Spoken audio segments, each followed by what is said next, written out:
Welcome in everybody to Fantasy Pros. This is Fantasy Fest. I am Joe Pisapia, and for the next 5 hours, we have got you on lockdown. 5 hours of wall-to-wall fantasy football right here at Fantasy Pros, our 5th annual Fantasy Festival of Friendship as well.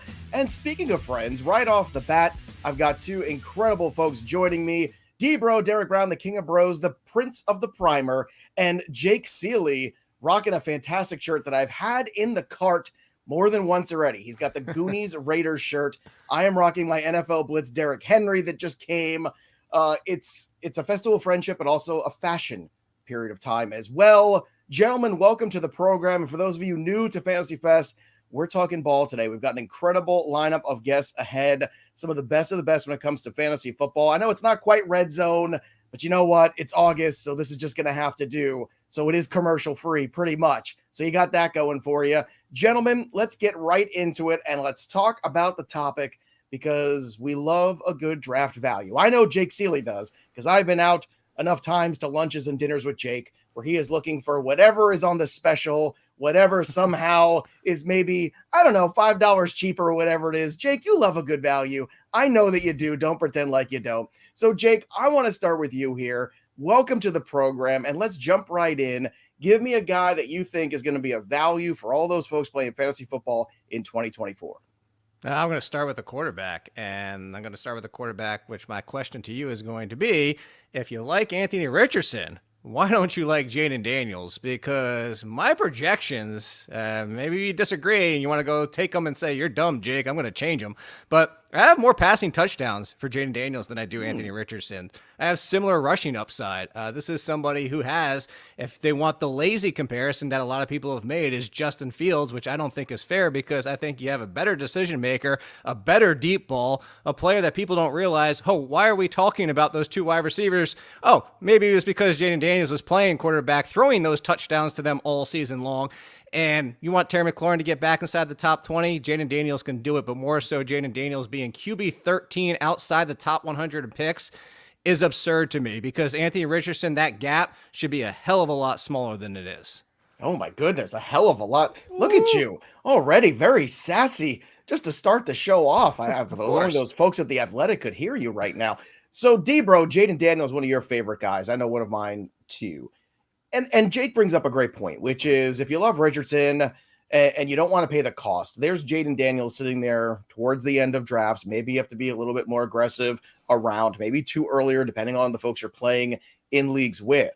But let's not pretend like the upside for Jayden Daniels isn't as much because Richardson and Daniels are both effectively, basically rookies in 2024.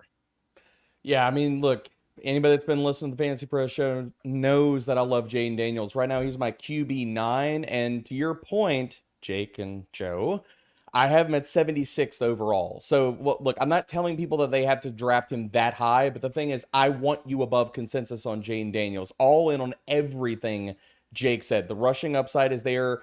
And the other thing we always come back to is volume is king. Well, guess what? That also trickles over to play volume. And we know we're going to get that with Cliff Kingsbury. So I agree also that any comparisons to Justin Fields is not giving Jayden Daniels near enough credit as a passer.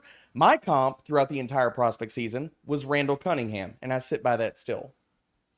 I haven't been this excited to draft Commanders possibly ever that I have been this season. I'm going to tell you. And the next guy I want to talk about is another Commander, one of D-Bro's favorites. If you've watched any mock draft show this entire offseason, it's been a fight between myself and Derek Brown to get the running back we're going to talk about. Brian Robinson Jr., a good career at Alabama, probably one that doesn't get enough credit perhaps too because it was such a big-time offense with all these stars around it. Robinson was just like, oh, yeah, he's really good and he's steady.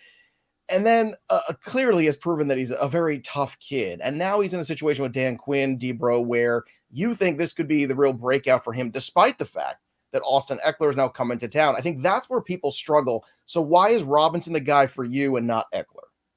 Well, let's keep it 100 here, Joe. When we were all doing our Flex League drafts and I texted you immediately when you sniped him from me, I told you then, and I'll tell you again here, I wanted to drop kick you. I was like, come on, man, this is ridiculous. But yes, I want him in every single league I could possibly get him in. And we've seen this play out already. I'm old enough to remember when Kenyon Drake smashed and James Conner smashed in the same offensive system. And we can go back and everybody talking about Austin Eckler. Look, Anthony Lynn is our running backs coach and run game coordinator. And we've seen previously, if you're high on Austin Eckler, you really shouldn't be because he never got the goal line work. He never got the red zone work. I think all of that goes to Brian Robinson in this offense, and people are still not giving him enough credit. He was the RB22 in fantasy points per game last season, and yet everything has improved around him, and people are still ranking him as an RB3. I'm not with it. He's inside my top 24 running backs. I could read some of the other text messages from that draft, but I think it'll get us booted. We might get booted from YouTube. Yeah, it might not be the best look for us. But that's why you go to the Discord, fantasypros.com/chat. I can post it there. It's like, by where the cool kids hang out in the community. Maybe we'll do a whole fun bit there. Jake, when it comes to the Commanders' backfield, is it Robinson, is it Eckler, or is it stay away? Because, frankly, there's two guys, and sometimes when there's two guys in fantasy, that means there probably might not be any that you feel comfortable about. I'm taking option D, where it's both, because I think Brian Robinson, I conservatively have projections that have him as RB24, and I feel like those are conservative because what I'm giving Jayden Daniels in the run game. But I think Austin Eckler is going to be used plenty enough in the passing game. The concern I would have is that Austin Eckler doesn't run the ball more than around 100 times, but that's why I also like Brian Robinson. I think Eckler probably is more of an RB3 these days in kind of the old Antonio Gibson role, but I'm with Debro on Brian Robinson, the fact that I think RB24 could arguably be low because he's better in the passing game than people realize. And I think that got overshadowed. So it really comes down to how much does Daniels dump off to the running backs, which could cap Robinson. But I do believe I'm with him in the fact that he's a solid RB2. Let's go to another one of your guys here, Jake. We're not going to see him for a while, which is interesting. So this is really a testament of faith and thinking that Nick Chubb is eventually going to come back and be somebody you can count on in the stretch run. Now, this was a serious knee injury. We all love Nick Chubb. Everybody knows, if you're around Fantasy Pros for the last couple of years, I am the president and founder of the Chubb Club. However, this is a tough sell for me. Even as the president, I have a hard time endorsing this. Why are you endorsing in 2024 getting Nick Chubb on your roster? Is it just based on the value, or are you saying, you know what, you can never have enough running backs? Like, what's the logic here for Chubb? Well, first, the logic comes down to I'm not playing for second place. I'm playing for the title. I'm playing for first. I'm not trying to be the fourth best team. And sometimes you have to take some risks. I don't think it's as much as a risk as people are giving it. You look at two factors. I'll make one comparison. Is that Saquon Barkley a few years ago. And we knew going into that year, everybody said he's not going to be 100% till October. And that fourth game in September is like, he looks like he's 90, 95% back. And we got that next game. It's like, Saquon is back. Unfortunately, he rolled up his ankle on the Cowboys and was never the same for the rest of the year. But, that's a freak kind of injury. Everything the Browns have told us in their actions this offseason tells me they believe Nick Chubb will be 100% by October, if not possibly sooner. They didn't really do much in free agency or the draft at all. Even with the injury, they still didn't do much to address the position. And you really look at it's, okay, Jerome Ford's the holdover, but if I told you right now, you have to wait, you get zero production from Nick Chubb in September, but he's 100% by October, you'd still take him as RB15 because, by the way, Le'Veon Bell, when he missed the first 3 games that one year, was RB1. I don't care about September. I care about the championship. Well, that's kind of rude. My birthay's in September, Jake. You should care about it a little bit. So is my sister's. I still don't care about it. Wow. But what about me, Jake? Forget about your sister. Another guy on your list, Jake, is Jonathon Brooks. So while we're talking about hurt running backs coming back from ACL injuries, let's just loop them all together in this conversation, because Brooks is another one of these players that you're not going to have probably in September. I think the big discussion point becomes something that Scott Bogman brought up a couple weeks ago, which is, if you watched Javonte Williams last year, we heard all these, positive reports, you read all the tea leaves, whatever you want to say. At the end of the day, Javonte Williams, even when he came back a little later than people thought anyway, and he never really looked like himself. Now, we could say Nick Chubb is different. We say Jonathon Brooks is a different talent. That's all fair. But the process he's putting on that isn't a bad one. So why is Jonathon Brooks, like Chubb, in your opinion, a good investment? Because he's still in the mid-30s of running backs. If you told me Jonathon Brooks at RB22, I'd be more hesitant. I will say Jonathon Brooks could say worst case could be, well, obviously worst case could be Javonte Williams and he struggles the entire year. But I feel like worst case, I go back to Cam Akers when he wasn't anything until December. Now, of course, at RB34 and you only get 1 month of RB1 production, that's still a little bit overpriced. So I will throw this out there. I like Brooks in the RB30s. If he starts to creep a little bit higher, another 2 rounds, now you're getting to the point where I might have some hesitancy, mostly because the names in the 30s are split backfields anyway. The one thing I will also add to Brooks, similar to Chubb too, is you could always flip them if you're really worried, because right before a player comes back is when you get peak draft value, because everybody always has the 100% injury optimism and, oh, he is going to be Nick Chubb. He is going to be Jonathon Brooks. So I feel like worst case, if you're really that concerned, you possibly have a trade value once they're ready to come back anyway. I'll be looking for that trade offer from you somewhere around year 5 or 6. you know it's coming. I'm sure. I know I'm going to package them together for Puka Nacua. Actually, yeah, that is the most Jake Ciely trade I've ever, and I get a ton of them every year. But no, I'm looking at it. Actually, you and I are not in, or are we in one league together or two? Right, the CBS Experts League we're in together. Yeah. We're in like 1 or 2, so we'll get that trade there. D-Bro, Nick Chubb or Jonathon Brooks? Choose your ACL running back for 2024. It's Brooks. I mean, outside of going with the youth and stuff, I just think that you're looking at a player that, when he is fully up to speed, is going to have the role of maybe being a stretch run workhorse. And it's not that I'm taking anything away from Nick Chubb. I want to see him back on the field and crushing opponents as well. But could we also see like him just playing the early downs, Jerome Ford playing the passing downs? I think when Brooks comes back, not only going with youth, but look at what Canellis has done with running backs, I think he gets all the work, or at least most of it, when he does come back. D-Bro, let's go back to you for another one of your potential values on draft day. And it's a running back you've talked about quite a bit and drafted quite a bit in a lot of spots here. It's Devin Singletary of the New York Giants. So Saquon Barkley is gone. Jake has cried into his pillow many a night for the last 6 months over that fact. But Devin Singletary comes into town, and he has been a guy that has performed, I think, always better than expectations. And expectations, once again, are low, but your expectations are higher on Singletary than most. Tell us why. They are, because he's going to get all the work, and he should be ranked as a top 24 running back. You can get him in the RB3 range, and for the volume and the workload he's going to see, I don't really understand the ranking. Look, I was at home the other day, and I watched all the Giants, and I watched Daniel Jones do Daniel Jones things. I understand all of that. But Singletary is still going to get all the work, and he has been incredibly productive. I mean, last year, I know it's a better offense, but the RB21 and fantasy points per game after he was the starter, I don't think we give Singletary enough credit for how good he is on a per-touch basis. Like, he was 19th in explosive run rate, 22nd in missed tackles forced per attempt last year.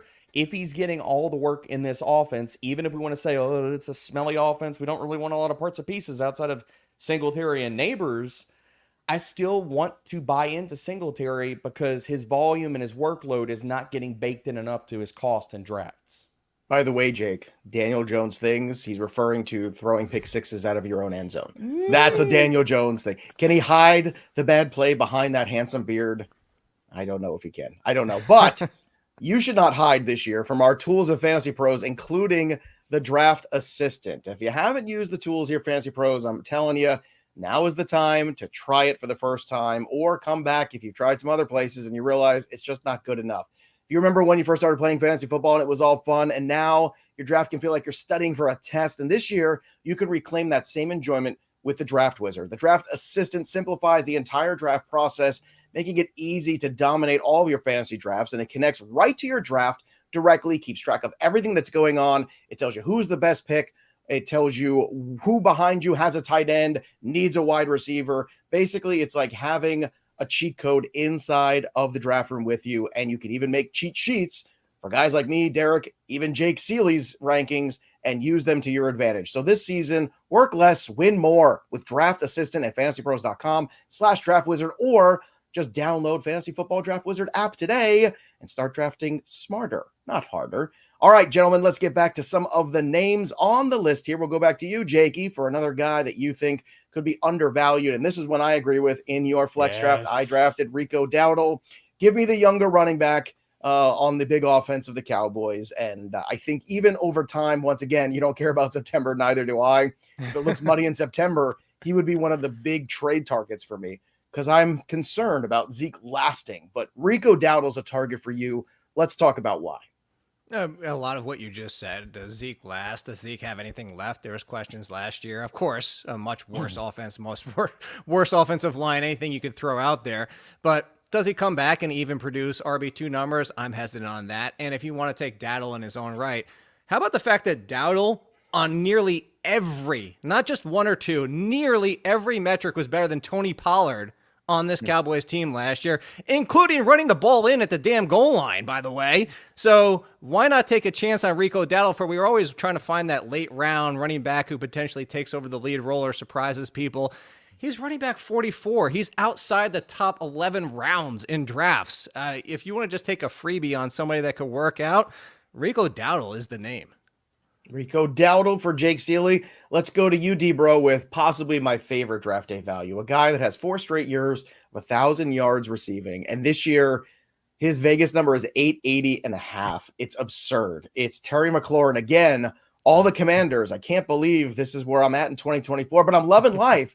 And Terry McLaurin's a guy I'm drafting everywhere. In fact, I did. I also took him in that same draft where D-Bro was texting me, let's just say, inappropriate things. He was very mad at me again for taking Terry McLaurin. But D-Bro, this is just so easy to me. I'm looking at Terry McLaurin and I'm saying this is a guy who is finally getting a chance to play with greatness, potentially a quarterback. And I'll take that every day of the week because the floor so far with all the other guys that he's played with has already been pretty steady as it was.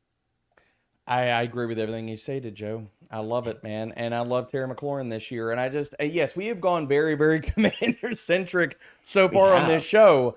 But there's reasons for it. It's because this offense is so undervalued. None of these guys are expensive. Like, we've heard the coaching staff talk about they don't know who the wide receiver 2 in this offense is. We definitively know who the wide receiver 1 in this offense is. And if we're high on Jayden Daniels, we need to give respect to Terry McLaurin. So again, a player that I have a consensus has as a wide receiver 3. He's inside my top 24 wide receivers. And all you have to do is look to the last 2 seasons and the path is easy to see.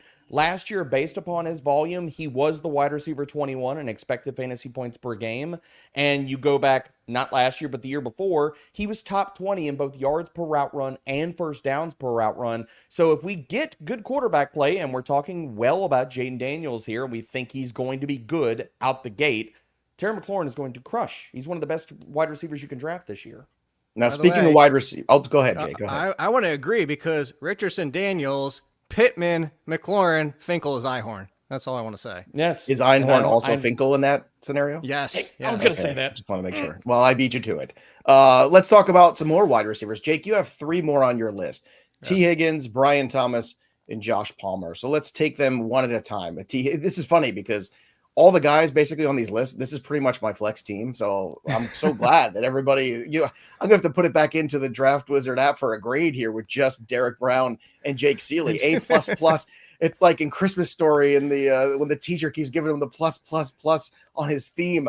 That's what it feels like today. But T. Higgins, another one of these guys that it just feels like people are taking for granted, Jake. Let's start with Higgins, and then we'll roll through Thomas and Palmer. But Higgins, another guy on a pass-first offense who has already shown you he's very steady. Yes, Jamar Chase is the alpha dog, but there's still plenty of reason to be excited about T. Higgins as a very strong wide receiver, too. He's being drafted as a very late one. Yes, and you talk about being undervalued. Vegas included undervalued on T. Higgins. I don't get his line either because have we so quickly forgotten about 2021 and 22? Back-to-back 1,000-yard seasons, back-to-back seasons as wide receiver 18 in points per game, and that was with Tyler Boyd, who he gone, and now we're trying to figure out who's the 3 from these other dudes. We're talking about, I mean, I love Jermaine Burton, the talent, but he's not even pushing for the 3 right now. People are talking up Mike Gesicki. Could he be the 3 because now they have a tight end? And who cares? T. Higgins is going to get his 120, 130, maybe even 140 targets because you're talking about 2 top-tier weapons in Higgins and Jamar Chase, where why is Joe Burrow going to look to anybody else anyway? I don't understand this because even if he only puts up 2021 and 22 numbers, which I think his ceiling is higher, that's still wide receiver 18, and he's being drafted as a wide receiver 3. That is absurd. Do you want to jump in, or am I moving to the other two wide receivers as well? No, I want to move to Brian Thomas because this is Okay. one that T. Higgins is very known and disregarded. Brian Thomas a little more unknown. His ADP is in the 48, 49 range, right? Wide receiver 48 is where he's going right now. So Brian Thomas, why should people be excited about him as this flex option so soon as a rookie in an offense that, at times last year, I feel like let a lot of fantasy managers down? They did. It was all because of Zay Jones, right? Remember that? Where it really comes down Calvin to Ridley let a lot of people down too, but I'm not going to be particular about it. Yeah, but it all came back to whether or not Zay Jones was healthy was my point. That was the debate last year. Yeah, Brian that's Thomas. The straw that stirs the drink, Ciely. Yes. Brian Thomas, any other year, would have probably been considered the top, if not one of the top wide receivers in the draft. He fell into a terrible year for having a generational top 3, where I kind of had him as 1.5 tier, because Brian Thomas, in my estimation and my projection, is like a Nico Collins type of ceiling for this guy. And I think stepping into that Calvin Ridley role, he will immediately put up Calvin Ridley's numbers, but I actually think he does it on a more consistent basis than Calvin Ridley did last year, which, by the way, will get you a top 22 wide receiver who is being drafted as wide receiver 49. So like Debro said earlier, when we talk about a lot of these people, cautionary tale of Jahan Dotson last year, is we're talking these people up. That doesn't mean draft them in round 5. We're saying just be ahead of consensus, like Debro said. So wide receiver 49, you could still take him as wide receiver 39 and get a massive return on value and just make sure you get him in all your leagues. Brian Thomas deserves a hell of a lot more respect just for his pure talent. And one guy that Andrew Erickson is very much higher than consensus is Josh Palmer, the third guy on your wide receiver list remaining. Obviously, it's a very simple equation, right? You have vacated targets, and Josh Palmer is a guy that's been there with Herbert for a while. It might be a new regime, but what makes me laugh, Jake, every time is that people say, well, it's Roman and Harbaugh, as if they're never going to throw the football, as if somehow Justin Herbert's going to have 10 attempts per game, and it's going to be leather helmets and all that stuff. But it's not going to be.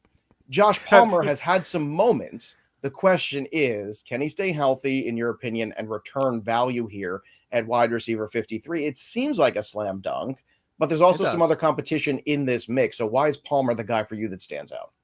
So, we do have Josh Palmer having 72, over 700 yards and 3 touchdowns in his second season. So he has done it before. And that was filling in a lot that year. Inconsistently filling in because he fills in better to go back then in the Mike Williams role than the Keenan Allen role. In some of those games, he was trying to be forced into the Keenan Allen role. I think he fits well for what they have. And you said it. I think people are laughing about this, at least in their minds, that they're not going to throw the ball. They're probably going to still throw it 550 plus times. That's more conservative than they had been, but it's not, they're not running the Navy offense in option every single time. Like, let's stop with this. I thought I was going to be, and I'm not saying this to be like, oh, haha, but I thought I was going to be one of the highest people of all on Ladd McConkey. But Ladd McConkey is a great talent, but he's still, as we've heard from reports, in competition to fight off DJ Chark, which I'm not that worried about DJ Chark, but what has been the one clear thing this entire offseason, this entire preseason, everything from usage when the first team is done, who's the one? It has been definitively Joshua Palmer. And Daniel Popper over The Athletic did an article talking up Quentin Johnston where he said he dropped the pass, but at least he ran a good route this time. Quentin Johnston, if that's what we're praising him for at this point, I'm pretty sure he's going to be a non-factor. So Josh Palmer with 110, 120 plus targets, sure, it might only be fringy wide receiver 3, but wide receiver 55, absurd. Absurd indeed. All right, enough wide receivers. Debro, let's go to a tight end, and one that you have been trumpeting for months now, and it's Trey McBride, a guy that really broke out last year. You saw the tees, you saw the targets. 2024, he's already going as the 4th tight end, basically, sometimes even the 3rd tight end, or on Debro's board, maybe even the 1 tight end. I don't know where you got him today. I have to check and do the temperature here. So Trey McBride, let's walk through the glory of what could be for this tight end in 2024.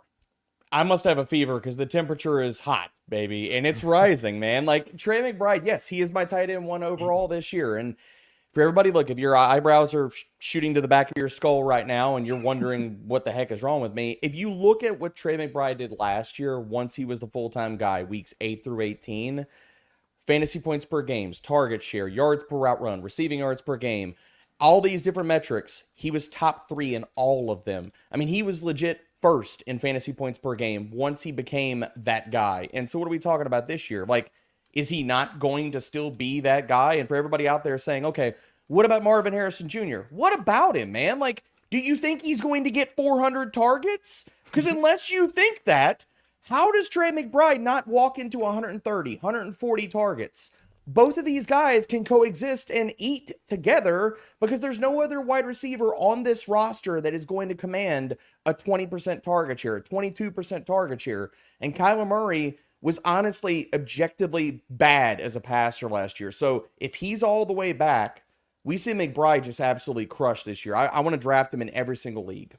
Jake, real quick before we let you go here, what's your approach at tight end this year? Because there certainly are some real studs at the top. There is that really cushy middle with guys like Kyle Pitts and Evan Ingram and even George Kittle. Are you somebody who just lets tight end fall in your lap and says, okay, whatever the value is, I'll take? Or are you a little bit more aggressive on the guys like Andrews, like Laporta, and like McBride?